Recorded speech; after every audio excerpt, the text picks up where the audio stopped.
Olá, quarto ano, muito bom dia para você. Que ótima semana, que maravilhosa semana. Estamos na metade do caminho, né?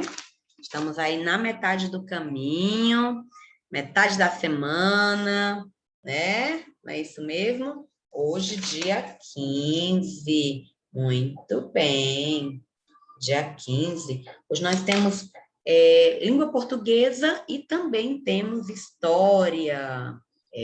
História, comunidades afrodescendentes, o quilombo e comunidades hoje. É isso mesmo. Vamos aí pegar o nosso livro de história, abrindo na página 132. Eu vou abrir o meu slide aqui, que eu fiz um resumo de tudo que a gente queria passar, de tudo que está aí no livro, né? Eu fiz aqui um resumo para você. Então, não vai estar idêntico ao livro, mas é a mesma coisa, né? Começando por Quilombo dos Palmares, comunidades afrodescendentes. E vamos lá. O que é um quilombo?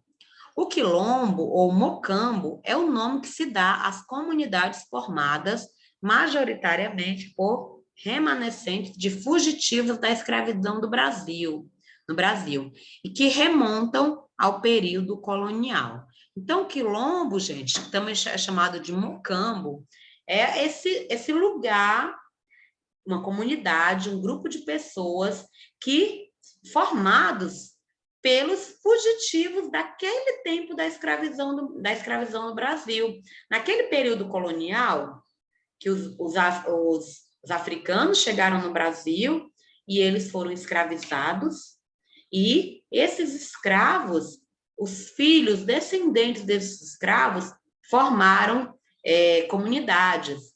Claro que essas comunidades elas foram formadas naquela época da escravidão, quando os escravos fugiam, né? Fugiam dos seus locais. Os escravos sofriam muito. Então, claro que eles sempre estavam tentando fugir. E muitas vezes eles conseguiam. E quem conseguia, ó, se apoiavam nos quilombos, que eram esses lugares, essas comunidades que apoiavam os escravos. Era também uma das formas de resistência ao sistema escravocrata que essas populações encontraram, muitas vezes após fugas individuais e coletivas de senzalas e de plantações. Então, era uma forma que eles tinham de protestar, né? Mesmo após a abolição da escravidão em 1888, quando acabou a escravidão, essas comunidades elas continuaram a existir e foram por muito tempo totalmente negligenciadas e esquecidas pelo poder público. Então, gente, quando a escravidão acabou, essas pessoas que estavam aí nessas comunidades, o governo, ó, não ligou mais para elas, não podia, não dava apoio, né? Igual eles davam para as pessoas da cidade, né? Das roças, de todo lugar, o governo se preocupava com eles. Os quilombos não, o lugar, era o local onde os escravos se escondiam, segundo eles, né? Na verdade, os escravos moravam ali e não tinha apoio nenhum do governo. O nome quilombo passou a ser mais utilizado a partir da segunda metade do século XVII no Brasil, sobretudo com o surgimento do Quilombo dos Palmares, na então região da capitania de Pernambuco. Hoje, essas comunidades são parte fundamental da história do Brasil e representam um de seus maiores símbolos de resistência. Como surgiram os quilombos? Como será que surgiram os quilombos? Por meio do tráfico negreiro. Milhares de homens e mulheres chegaram então ao Brasil colônia. Lembra, na época? Já contou para você já várias vezes que no Brasil colônia, quando o Brasil ainda era uma colônia de Portugal, os milhares de homens e mulheres negros vindos da África, né, do continente africano, chegaram aqui. Muitos deles, inclusive, já eram escravizados na própria África. Alguns deles já eram escravos lá, eles só faziam ser vendidos, né? Essas pessoas trouxeram para o continente americano uma série de conhecimentos sobre mineração, sobre plantação, sobre construção, sobre metalúrgica, além dos seus hábitos, né? Eles tinham os hábitos totalmente diferentes dos portugueses e eles trouxeram consigo essa cultura, né, que acabou deixando para seus descendentes, né, caso nós. Também seu idioma, entre inúmeras outras contribuições, sendo, portanto, fundamentais para o desenvolvimento do Brasil durante o período colonial. Diante da realidade a que eram submetidos aqui no Brasil, muitos se revoltaram, provocando insurreições, rebeliões e também fugas que aconteciam coletiva ou individualmente. Essas fugas originaram-se diversos tipos de comunidade, algumas temporárias, só para alguns dias, outras permanentes. Essas comunidades passaram a ser chamadas primeiramente de mocambos e depois de quilombos. Olha aí, ó, isso aí é um escravo resgatado, ele tentou fugir para o quilombo, mas não conseguiu, ele foi pego, né? Ambas as expressões eram termos oriundos da África Central para designar acampamentos improvisados durante período de guerra ou captura de escravos. Mucambo teria vindo dos idiomas Kimbundu e Kikongo e fazia referência a estruturas utilizadas para a construção de cabanas. Já a palavra quilombo, originária de idioma da família Bandu, além de fazer referência aos acampamentos, também era associada a guerreiros em bangalas, e só começou a aparecer nos documentos históricos no período colonial, no final do século XVII. O surgimento dessas comunidades ocorreu primeiramente na região do nordeste do país. Foi aqui. No contexto da implementação do sistema de plantação, durante o início do ciclo do açúcar, em meados do século XVI. Vale lembrar que o Brasil recebeu entre os séculos XVI e XIX cerca de 4,9 milhões de africanos escravizados, sendo o maior destino do tráfico negreiro no continente americano. Como era a vida nos quilombos? Existiam diversos tipos de quilombos. Essa variedade dependia muito de fatores culturais, demográficos e geográficos de cada um deles. Embora houvesse uma predominância de escravos que fugiam de plantações e senzalas, oriundos de diversas etnias diferentes, os quilombos também eram formados por indígenas, mestiços, entre outros que se acolhiam nessas estruturas. Para sobreviverem, muitos desses quilombos mantinham relações econômicas com os diversos setores da sociedade colonial, como lavradores, pescadores, garimpeiros, camponeses, mascates e etc., além de realizarem diversos tipos de atividades, como plantações, garimpo, produção de farinha de mandioca, além de saqueamento em fazendas.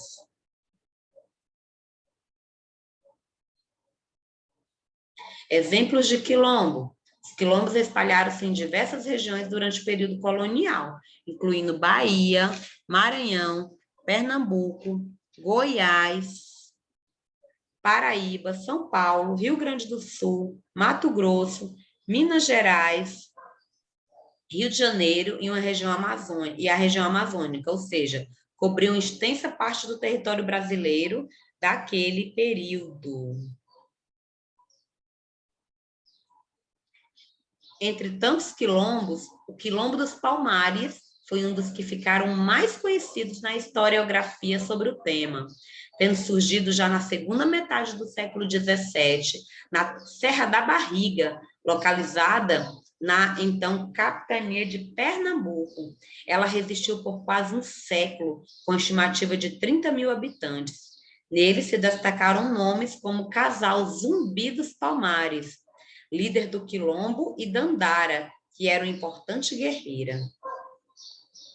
Tem uma estátua, né, dele na praça.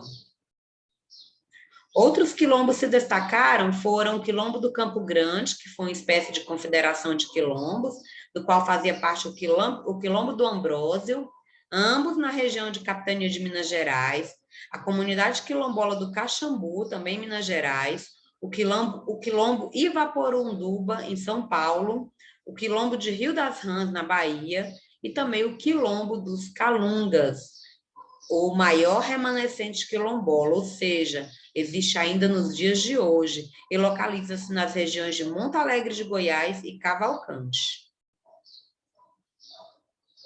E aqui nós temos um mapa, né? Os quilombos no Brasil, as terras quilombolas tituladas em um processo no INCRA. Então, onde está registrado esses quilombos, quem registrou isso foi o INCRA, né?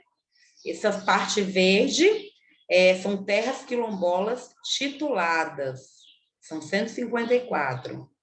Terras quilombolas em processo, são essas de cor de vinho aí, tá? Embora o Quilombo dos Palmares seja o mais famoso e tenha entrado pela história do Brasil, existiam quilombos em praticamente todos os estados brasileiros. Muitos desses locais resistiram infinitamente e seus moradores passam a ser chamados de remanescentes das comunidades de quilombo. São os filhos e netos dos grupos que conseguiram sobreviver, gente.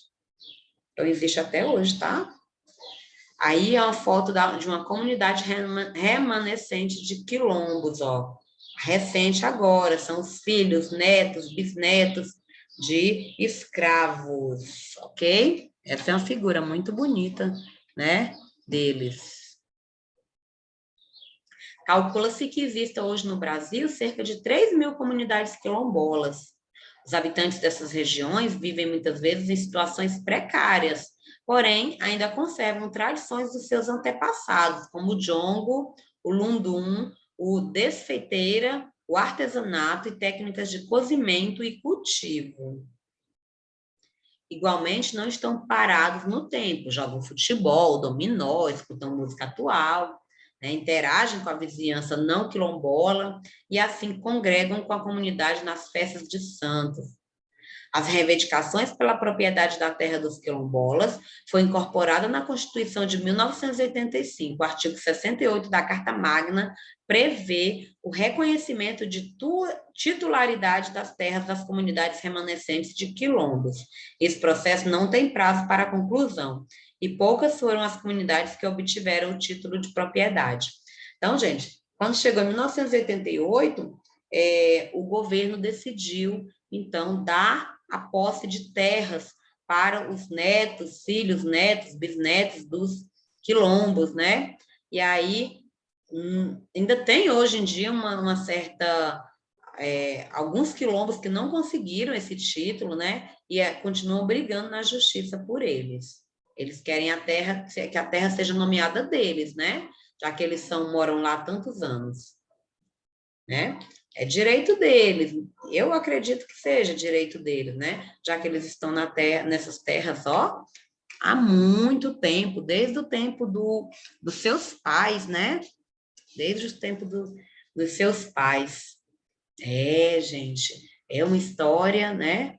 É uma história que eu acabei resumindo essa história para você ficar, para você não ter que acompanhar no livro, né? Então, presta bem atenção que esse assunto de hoje, foram 3 assuntos. Quais foram os assuntos? Comunidades afrodescendentes, quilombo e as comunidades hoje, como que elas estão hoje. Ou seja, o que eu queria passar para você? Que época que ela começou? Ela começou a partir de quê? A partir da revolta dos escravos, por tantos maus tratos, por tanta coisa que eles passaram, né? E aí eles fugiam das fazendas. Muitas vezes eles morriam no meio do caminho, mas não queriam voltar de jeito nenhum. Então eles procuravam apoio nesses lugares, nessas comunidades, chamadas quilombos. Mesmo depois da escravidão, mesmo depois que acabou a escravidão, eles continuaram morando nesses lugares. Por quê? Porque lá se respeitavam a cultura deles, a religião deles. Lá era um lugar bom para eles, onde eles conseguiam ser o que eles exatamente eram, né? Eles eram exatamente aquilo ali. Então, eles conseguiam viver isso. Deixa eu mostrar para vocês aqui, no livro, as páginas que eu usei, para que você não vá se perder, né? A página 132 e 133, ó. Deixa eu colocar aqui para você. 132 e 133, ela vai falar das comunidades afrodescendentes. São essas duas aqui, ó. 132 e 133. Aí já as atividades dela vão ser na página 134 e 135, sobre comunidades afrodescendentes.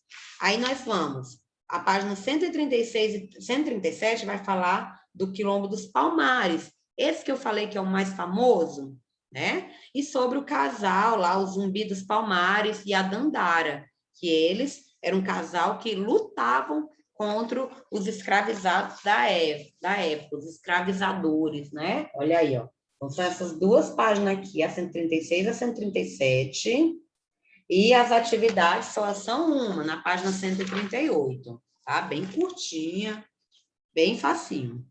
E aí nós temos as comunidades quilombolas hoje, na página 139.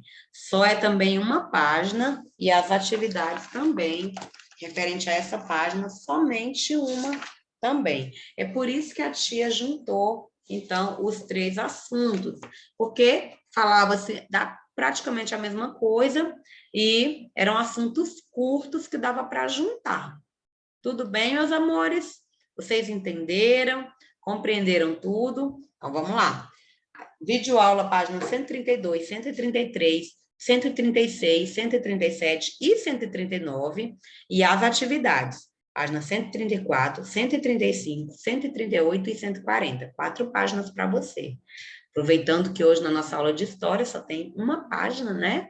Então, vai dar para fazer facinho, mole isso aí, de história, né? Muito bem, meus amores. Então, fiquem todos com Deus. Beijo e até a próxima aula, se Deus quiser. Espero vocês todos aqui, né? Do mesmo jeitinho. Tchau, meus amores. Abraço.